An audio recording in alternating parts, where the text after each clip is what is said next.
Le reflet des jeunes dans le monde actuel, c'est-à-dire dans un monde qui est en changement, qui est marqué par une incertitude sur l'avenir.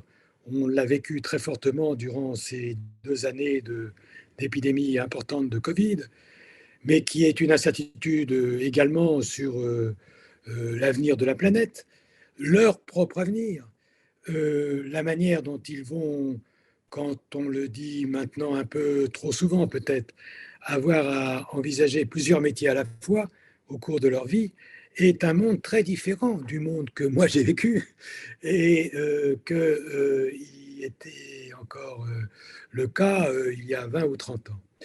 Donc c'est un monde quand même qui est vacillant au sens où le mot vacillant est un bon terme, parce que c'est un monde où on ne sait plus très bien sur quel pied danser, on va dire.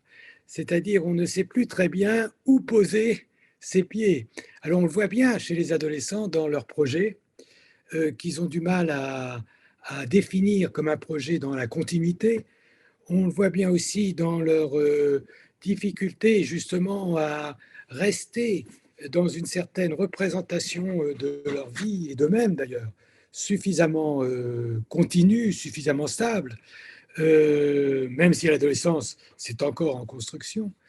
Et donc, on voit bien que ce monde vient renforcer ce qu'est la fragilité normale de l'adolescent, c'est-à-dire des grandes questions de l'adolescence qui ont de tout temps été présentes.